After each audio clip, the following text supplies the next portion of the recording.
On film and TV, we often see how a second, third, fourth, fifth character, and maybe an endless series of permutations, if you will, is present and not present. There are a couple of stories that utilize the setting so well it becomes a character of its own. This prime month, I would like to highlight a dear film to me. It's not a Latin American movie, it was not funded nor creatively produced by Latin talent, but its main setting is at the heart of Argentina, the very proper Paris of Latin America. In Wong Kar-wai's 1997 Happy Together, the two main characters have a third or fourth character if you count Chang, Huang's co-worker. That invisible yet crucial character is the city, the stage where the silence, the actions, the spoken words, and the emotions take place. Every background, color, taxicab, landmark, and nondescript corner helps to tell the story. It imbues it with character and extraordinary detail, and is married to the relationship the two main characters have with each other. It speaks the unspoken of these characters' emotions. Kar-wai said in Buenos Aires 0 Degree, the making of Happy Together, shooting of Happy Together was about to start, and there I was, a director with two main characters in mind. We'd managed to find a city to put them in, but nothing else. Indeed, Kar-wai arrived in Argentina with a 2-page synopsis, which he felt would easily translate into a full film. But as soon as the shoot started, he realized that his original story was not the one he wanted to tell, and so his mind wrestled with putting the pieces together. In the documentary of the making of the film, it shows several different scenes and characters who wound up on the cutting floor of the film's final cut, or the parts were truncated. I would like to talk about the similarities Hong Kong and Buenos Aires have in terms of historical context and as cities. First, I must mention that Happy Together was released at a pivotal time for Hong Kongers. On July 1st, 1997, the United Kingdom formally handed over Hong Kong as a Dane colony back to the People's Republic of China. Kar-wai alludes this with the BNO passport, or British National Overseas, which both characters possess. Essentially, what it means is that there was a time before the handover in 1997 that Hong Kongers were able to have Hong Kong, Chinese, and British National Overseas passports, which may speak to the characters questioning their identities throughout the film. And although the movie is set in Buenos Aires, Kar-wai has said that the film is still very much a Hong Kong story, saying, "Somehow we constructed a Hong Kong in Buenos Aires. Deep down in your heart, what you care about is the place where you live." At the end of the story, the film can still be applied to Hong Kong today. As any other queer person in Hong Kong wanted to escape the city during those times out of the fear of what could happen to them, Hugo Córdoba writes in Queer and Asian Immigrants' Connectedness, an intercontextual decolonial reading of Wong Kar-wai's Happy Together, that 1997 adopted the most sacred term in communist China as their identity, signifying both a desire to indigenize sexual politics and to reclaim their cultural identity. Tongxi symbolizes a strong sentiment for integrating the sexual, legitimizing same-sex love, political, sharing the goals of combating heteroism, and cultural, reappropriating Chinese identity. At the time, Kar-wai wanted to shoot in a place as far away as possible from Hong Kong. Everyone thought the directors were eager to tackle this historic event in Hong Kong and how it affected the formation of their identities. Not realizing that the hardcore commercial nature of the local industry in the 1990s meant that political films were rare.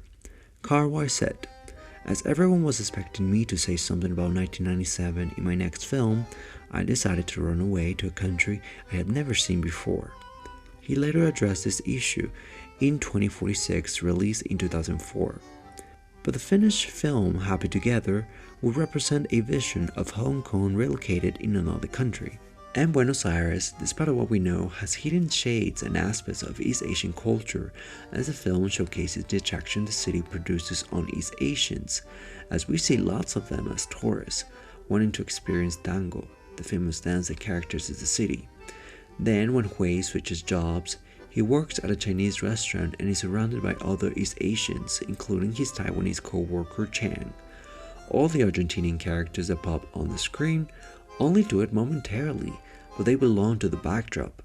We don't even see when Hui punches the man responsible for beating Hao, after Hao allegedly stole his money. And despite cultural differences, some things remain the same in Hui and Ho's life, like their relationship. Today, according to the World Population Review, there are roughly 180,000 people of Asian origins living in Argentina, mostly of Chinese and Korean background.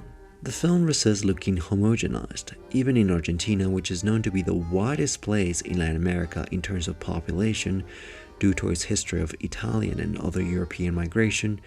Vaquero writes, Hui, Baro, and Chan intermingle in different and specific ways, especially when they defy the predominant heterosexual framework of a machista Buenos Aires. Like Hong Kong, Buenos Aires and Argentina as a whole was transitioning in a difficult era at the time of the film and its production, an era that evoked feelings of frustration, anxiety, and collective depression. Its social and economic problems, with a high unemployment rate, increasing poverty rates, high, scary inflation, and even pockets of violence, which the film crews experience, more on this later, there was this collective uncertainty on both ends. Wong Kar-wai's main inspiration was writer Manuel Puig, whose work included Kiss of the Spider Woman, saying that it wasn't Puig's stories themselves, but his way of telling them what inspired the director. Initially, Kar-wai wanted to take the name of one of Puig's works titled The Buenos Aires Affair, but that changed like many things do in a Kar-wai production. Positioning the film in a not-Western country, they colonizes Western assumptions of heteronormativity through the insertion of queer and Asian characters in a transcultural film text. Happy Together dismantles the assumed homonormativity of gay and lesbian films produced in the West, and questions the concomitant cultural innuendos and stereotypes. But beyond the surface, Buenos Aires and Hong Kong also share similar histories of colonialism, with Argentina being a former colony of Spain and Hong Kong of Great Britain. But Argentina has also history with the British, as they resisted to become a colony in 1806.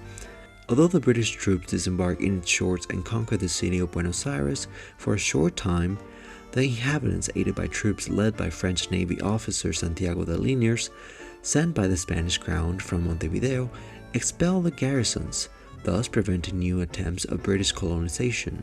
It may be a nuanced lens to queer identity going to a non-Western country, but how sexuality and lifestyle clashes with Buenos Aires, and in a way largely a big part of Latin Americans' long history with homophobia. Homophobia as a system doesn't allow diversity. While many heterosexual males will verbally degrade queer activities in everyday life, the film's allusion to public sex in dark alleys, public restrooms, or porn theaters call us to pay attention to the extended yet subtle world of homoerotic activities in Buenos Aires. That includes homophobic men who turn around when no one is looking to enjoy anonymous clandestine sex with other men, the same ones they degrade in public. Jorge Salesi traces the origin of contemporary homophobia through an analysis of medical and legal evidence concerning the treatment of homoerotic activity. He states that homophobia is associated with the identity formation of male Italian immigrants who traveled to Argentina in innumerable waves and who brought with them a notorious prejudice against the Mediterranean category, pederasty. At the same time, the emergence of tango music, with the mixing of different social classes and cultures, created a place where gender was displayed in controversial ways, blurring the binary categories of sexuality precisely by enforcing what Sullivan has called an hypocrite system. In its origins, tango was only engaged by men. It was not only well into the 20th century that women were allowed to participate, as its lyrics were originally not considered proper for them. Indeed, those first women who were allowed to dance the tango were themselves sex workers. Of course, Argentina makes itself present through Hao and Hui dancing passionately tango, and it also doesn't just show the bliss of Buenos Aires, but it ventures into lesser-than-good neighborhoods like La Boca, a then not-so-safe area, where the film crew were often asked for protection money. They would threaten with guns, and if they shot in the wrong locations, even with bombs. In this regard, even Kar-wai found similarities to Hong Kong, saying, "This neighborhood is the most dangerous part of Buenos Aires. You can easily get killed there, but it's very familiar atmosphere for us." as it reminds me of Moncton and Kowloon City. The tango scene plays after the panoramic gaze of La Boca.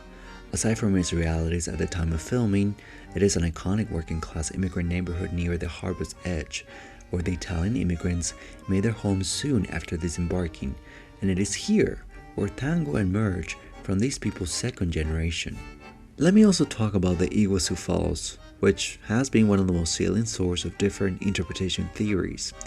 The falls appear at the beginning and end of the film, but they also appear in an artificial way midway in the film through the lamp that Ho has in his apartment, representing the hope, love, and investment in Ho and Hao's relationship. The falls are torrential and an extension of nature's unpredictability, which is parallel to their tumultuous relationship. When Ho goes to visit the Iguazú Falls before returning to Hong Kong, he goes alone, while we see Hao fixing the rotating mechanism of the lamp as both mourn the end of their relationship. What started as a mutual dream to go see the Iguazú Falls as a couple was no longer attainable for them as a pair. Yet there's still hope, there's still love to give. They remain alive to breathe and dream and hope and feel, but alive together? No more.